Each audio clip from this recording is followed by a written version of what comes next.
के करम दम्बा जे करी रंगदारी कि बड़े बड़े गाड़ी पहिले किला गाड़ी पहिले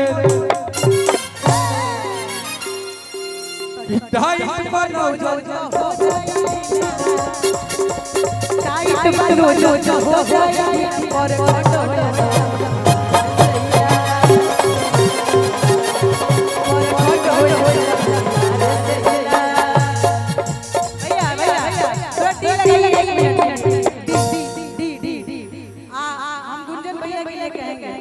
हमारे भनिहार के आन बान शान है तो पता बा कि पता चल जाला अरे पूरा संसार के अरे निकले जब बेटा भूमिहार के भैया कि पता चल जाला पूरा संसार के निकले जब बेटा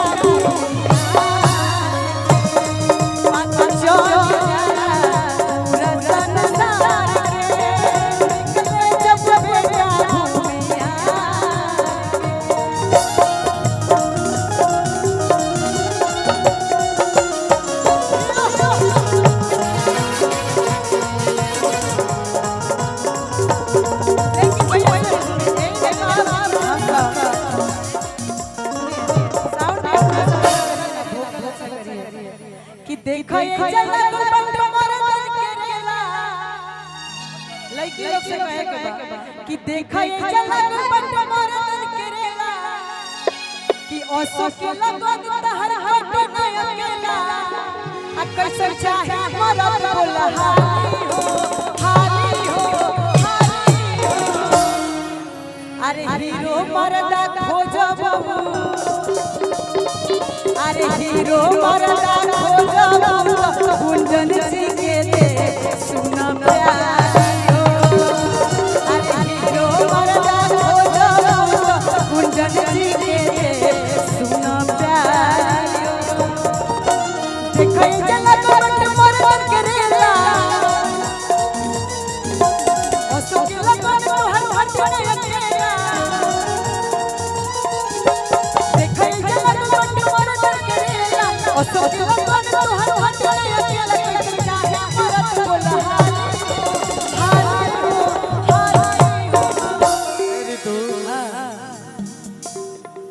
हमारे निर्भय चाचा जी के बुला ले चाचा जी अरे रंगदार मरदा खोजो निर्भय चाचा के सुना प्यारी हो रंगदार मरदा खोजो निर्भय चाचा के सुना प्यारी हो ठेकेदार मरदा खोजो अरे दीदू भैया के सुना प्यारी हो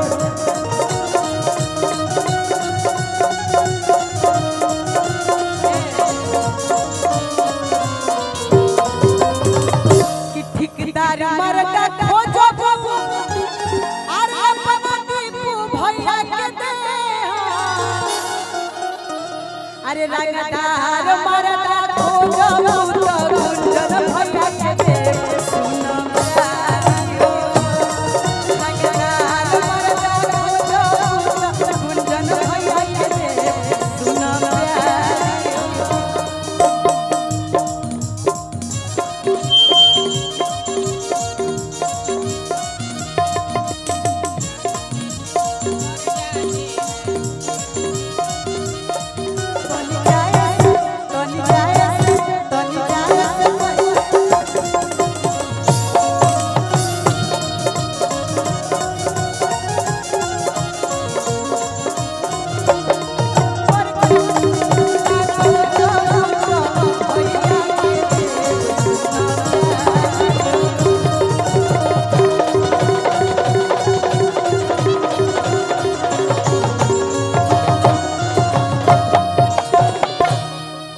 एक भैया का फरमाइश है, आपका बहुत अलग फरमाइश है इनका। ये साइड में लगता है इनका दिल टूटा है, रांची पागल खाना ये आपको बहुत पसंद है, बहुत ज्यादा। आपका कई बार दिल टूटा।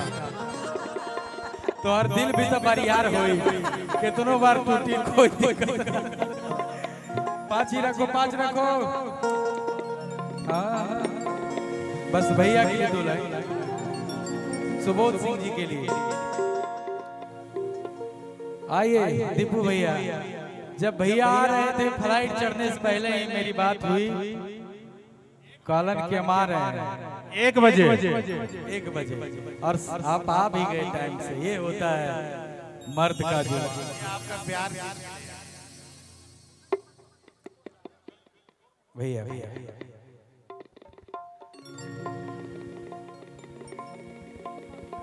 इनकर कुर्ता देख के हमरा एक लाइन गाना गावे के मन करत है।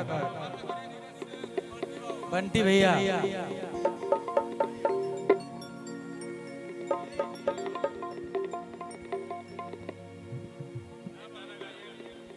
दीपू बाबू फरमाइश है, गजब दिखाएंगे गोरिया गजब दिखाएंगे।